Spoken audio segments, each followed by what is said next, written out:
I am so excited for today's video. So I've been doing some research into why some YouTube channels by midlife content creators are really blowing up right now.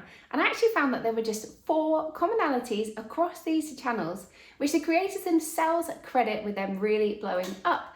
So in today's video, we're going to take a look at those 4 commonalities and how we can replicate them on our own channels.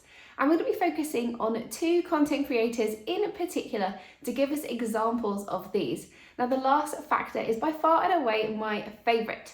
So who are these creators? So first up, we have Dodash. This is a 42-year-old American woman who has been on YouTube for actually around about 4 years now and has been very, very slowly building her channel. So she got to the point where over a period of years, she got to 3,000 subscribers, but suddenly she went from 3,000 to 50,000 subscribers and monetizing her channel in just 1 month, which is incredible. Next up, we have 58-year-old Jen, whose channel is called Silver and Solo. So having started her YouTube channel and posting sporadically over a period of a few months, she decided to go all in January, and in a period of just 10 weeks, she monetized her channel. So the first factor that we're going to take a look at, which will be music to your ears if you're not a fan of editing, is this low editing, minimal style of content creation. So looking at Dodash, she talks about how when she first started out on YouTube, she'd be doing all her hair and her makeup and trying to get the lighting just right, lots of editing, lots of worrying about what was going into the actual cut of the video. And it wasn't until she let that go and just let go of perfectionism and just created the content that she really started to see herself take off on YouTube. Like, okay, what am I gonna do? I don't have time to get myself made up. I don't have time to put makeup on. I don't have time to put a wig on. And I even tried to do that. I have another channel where I even tried to put a wig on, do my makeup. And then I'm like, okay, so what do I do? And then I remembered I started this Dodash channel 4 years ago. And then I'm like, okay, let me just start posting on there. And I'm like, but what do I post? And then I saw this girl who posted nothing but deliveries. All she did was deliver food and 6,000 people watched it. And I'm like, are you kidding me? 6,000 people want to see you deliver food? Like, that's crazy. And so I said, okay, you know what? I have a personality, but this is the personality that a lot of people shunned. So it's just a case of turning up, making your point, getting the content out there and allowing yourself to grow. With Silver and Solo, yes, sure, there is an amount of editing into her videos, but it is really super simple, minimal editing, much like my own videos, where you're taking out the fluff, you're taking out any gaps in your content, but you're not doing loads of super editing. There's no special effects going on. You're not jumping around from scene to scene. But to keep people engaged, there are some tricks that both these channels use. So I think actually that kind of style of being out and about on the move is super popular and interesting right now. And if we take Silver and Solo as an example, quite often in her weekly update videos, she'd be out and about on a forest walk. So there is some movement, there is something going on in the background which is really interesting, but it doesn't take editing to get that. With Dodash, she's often in her car or she's walking around her house, and you kind of have that kind of interesting, oh, what's she doing? Where is she? Why is she in her car? Element to her videos. So whilst this is super simple and easy for us to recreate, which is awesome if you don't have the time to do lots of editing, it's also engaging in itself, and I think this is really important. It's something which I am also trying to bring into my videos, my walking and talking videos, and you know, there's something going on in the background when you're out and about. It brings that element of interest into the videos without you having to do loads of editing. And this is something which I think we can all put in place, no matter what your kind of niche area is. Even if you have a talking head video like this, I could, in theory, have recorded this video while I was out and about walking and talking. Or I could take this video, for example, into my kitchen to create some of the content. So I thought I would move to my kitchen and give you an example of this. So maybe the weather is grim like it is for me right now, and a grey and overcast day, it's not practical for you to go out and do a walking and talking video. no problem.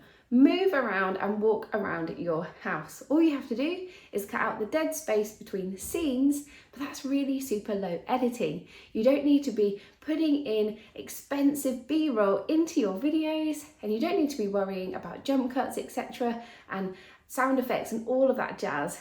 It's just you talking, but in different locations. You could also do this by doing what Dodash does and film in your car. So this leads us into our next factor, which is authenticity. This is something that both Dodash and Silver and Solo have talked about plenty when they are crediting the success of their channels taking off so fast.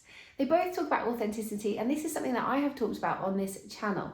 And this is basically, in short, showing up as you are, not trying to be anything else or trying to replicate anyone else, but just saying it as it is.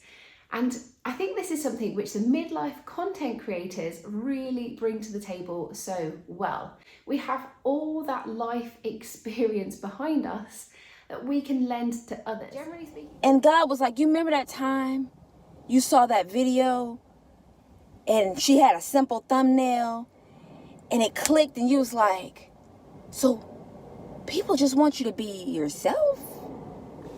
Duh. Yourself plus yourself.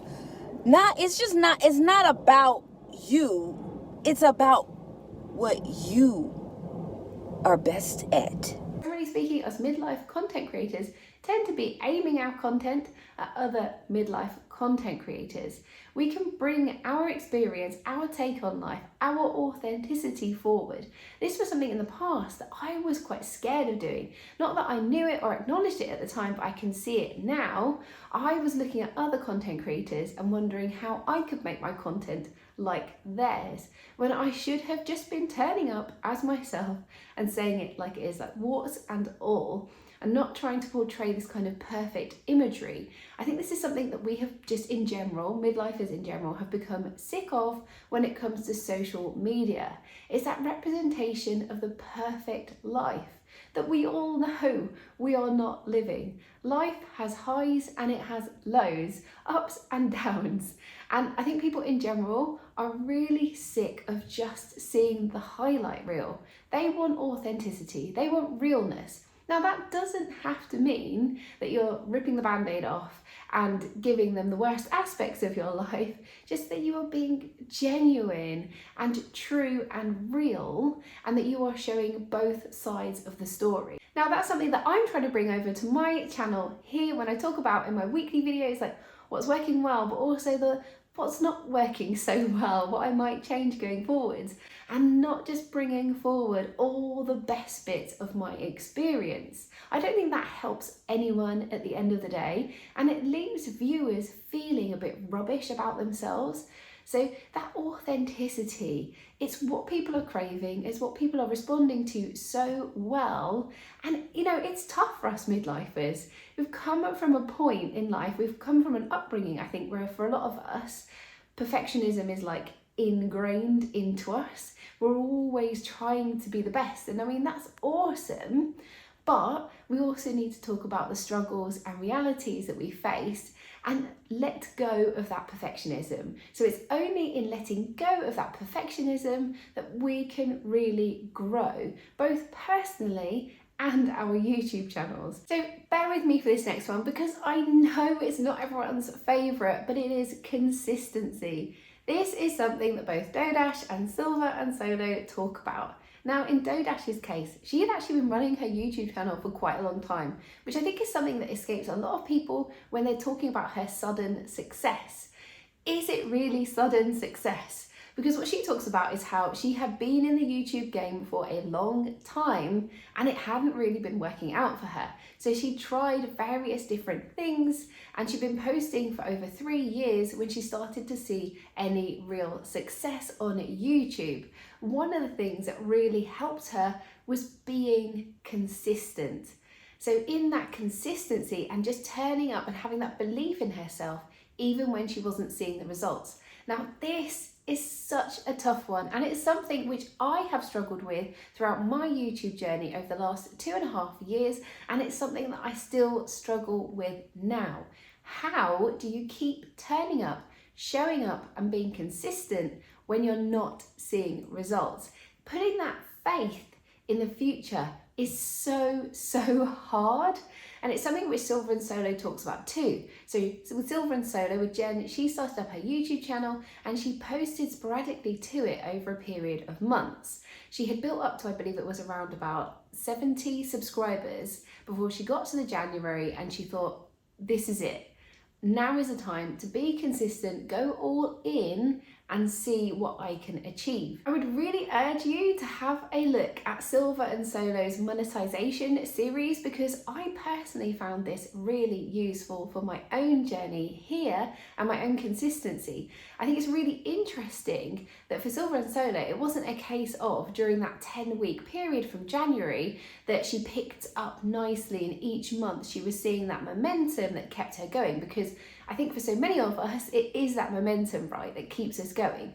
We see success, we keep building on that success, and we keep going and growing. But what happens if it doesn't look like that for you, okay? Take my channel here now, it's certainly not what my experience has been. I've been consistent, I've been turning up each week, 3 long form videos each week. Am I seeing the same level of growth each week? No, I'm not. Did Silver and Solo?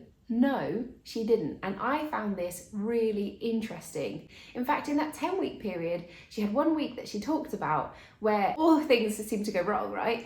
And she only got 1 new subscriber that week. And in week 7, that sort of all came crashing down. In week 7, I had a total of 1 new subscriber. And I was pretty down. I sort of likened it to my previous employer. I had worked at another job for 22 years and they let me go when I was 53. And that was a shock and disappointing, but it didn't beat me. And so if that didn't beat me, having 1 subscriber in 1 week was also not going to beat me. This isn't gonna make me turn away from my mission to get the channel monetized, even though 1 subscriber in a week is not that great. And I found this so helpful and so reassuring from my own journey, and I hope you do too. Yes, you need to be consistent, but that consistency does not mean that you will see growth each week, or certainly not growth on your channel, but what you will see is growth in your abilities. So maybe your channel's not growing each week, but you are learning, you are growing, you're developing, and even with an unsuccessful week, that is a lesson in itself. You learn what works, but also what doesn't work, so that you know the following week what to do and what better not to do. And those are really vital lessons. Consistency is without doubt something that us new YouTubers really struggle with, and it is totally understandable. But I think we can take a lot of faith and reassurance from seeing both Dodash and Silver and Solo's journey here. And in reflecting on those journeys, hopefully it will give us all a bit more momentum to keep showing up consistently to our own channels. Can you hear my husband sneezing in the background? It's so loud. We're going to hear this in the background. I'll cut this out if we don't, but oh my God, he is so loud. He's not even on this floor, he's upstairs. Now, this last factor, as I said, is absolutely my favourite factor. Now, we talk a lot about niche, but what I thought was really interesting was both Dodash and Silver and Solo talk about responding to what is happening in the world and what people need. You wonder why I blew up, how I blew up? I just paid attention. What's going on YouTube? And then whatever comes to you, whatever hits your algorithm, is a sign. We're not going to all see the same things, but that's a sign of where it is you should start paying attention to what shows up on your YouTube algorithm. And it's going to relate to your gift in many ways. And when you're tired of losing and you're ready to win, you will turn the camera around and you will get started. So in Dodash's case, she's making content about doing DoorDash, like Uber Eats, that kind of thing. And she's been making content throughout her YouTube journey. She was making a mixture of content, but it was when she really focused on this area of making money in a period of austerity, during a time of crisis, that, people are struggling. She said, really dial into like what is happening in the world and what do people want? And I think this is the concept of responding to what your audience needs, building a channel for your audience and not building a channel for you. This has been a big personal learning curve for me this year, building a channel for your audience and not building a channel for you, not just making the content that you're interested in. And yes, you have to be interested in the content to make it, of course, but dialing in to what your audience is after, really paying attention to what is happening in the world. Silver and Solo talks about The this. big thing that I had to learn and decide upon to begin, and what you should always decide upon first before you start making videos, is what is your niche? What are you going to focus on?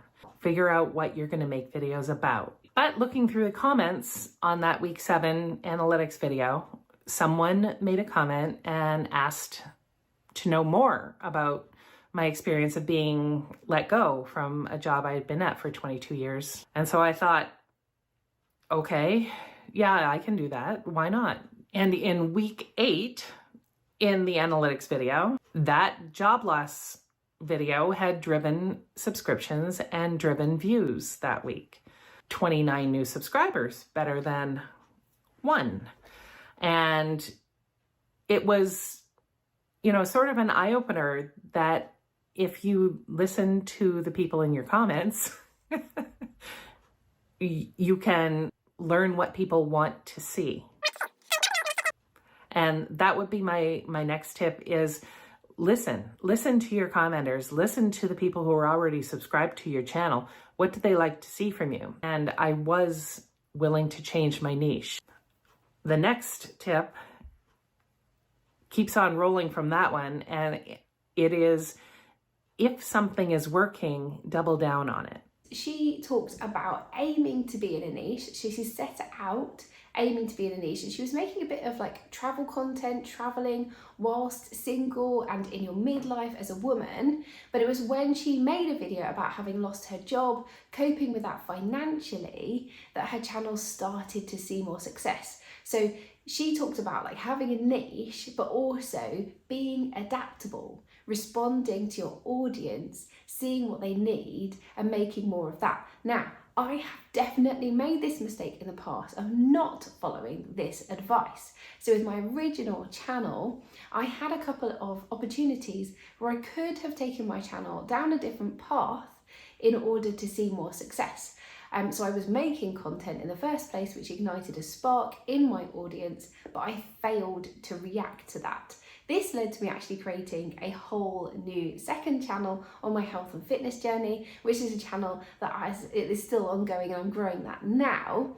But had I taken that opportunity earlier on my original channel, I could be telling a different story right now. So that's been a key lesson for me, that while I learnt it, I feel like I learnt it too late, and I don't want that for you. I'd love it for you to learn that during the right opportunity. So you don't have to start with a niche. And I feel like for both Dodash and for Silver and Solo, they were the same. They had a kind of maybe some ideas around what they wanted to create. They had some ideas around what they wanted to create content about, but ultimately they were led by their audience. They paid a lot of attention to what was happening in the world, what was happening globally, what was happening closer to them in their own countries, and responding to that with their content, okay? So I really love this because we talk about niche, but what is a niche? What does that mean? Just picking a topic that you're interested in and making content about it doesn't mean that your channel will be successful. For a niche to be successful, there has to be demand, and you have to fit that demand. And I think that's really super important, and something that we can learn from both Dodash and from Silver and Solo. So to summarise these 4 factors, first up we have this low editing, minimal style of content creation. Then we have authenticity. This is so important, and what people are really craving right now, very important if you're making content for other midlifers. Next up we have consistency, which I think we all fear, but we fear it for reasons of basically a waste of time, don't we? You know, time is so precious. We know that more so perhaps than our younger counterparts. When you're in your midlife and time seems to be speeding up at an alarming rate, like how are we in November? How is it nearly Christmas? Oh my goodness. but consistency is key. And I think we can take so much comfort from seeing both Dodash and Silver and Solo's journeys. You keep showing up, you keep having faith in yourself, you will eventually get there. And lastly, we have responding to your audience's needs. I know we talk a lot about niches on YouTube, but I like this focus on audience, what your audience is wanting, what your audience needs, what is happening in the world around you, and responding to that. So yes, absolutely, you can have in mind content that you want to create, but when you're creating that content, you need to be responding to your audience. What is going on out there? And I don't mean that you get a couple of comments from a couple of subscribers and you make content about that. That's not necessarily what will work, but thinking about the audience that you're trying to attract. Who are the audience that you're aiming to attract, to bring across? What's the audience that you already have? What is happening in the world around you? And making content for that audience based on what is happening in the world. You guys, my throat is giving up on me because my kids have spread all their germs. So I am going to wrap this up because in an hour's time, I've got an hour's presentation to a client to give. And oh my goodness, how am I going to get through this? So I hope that you found this exercise as useful as I did, because I found it super interesting and also really, really motivating and reassuring. Sometimes I think that when we are looking at other channels who've seen a lot of success, and particularly a lot of success in a short period of time, it can make you leave you feeling a bit rubbish about yourself, especially if you're not seeing it yourself. But here, I found this exercise super reassuring. I feel like I can see a lot of myself in these channels. Obviously, we're creating content in different niches, but I could see that journey, and I found that so reassuring and so motivating. And I hope that you have too. If you enjoyed this video, I think you will enjoy this next video. I will see you over there. Bye. So it is 7:25 and I am finishing the day with a 2-egg omelette on toast with some grated cheese and some carrot sticks, whilst my kids ask me over and over for more snacks.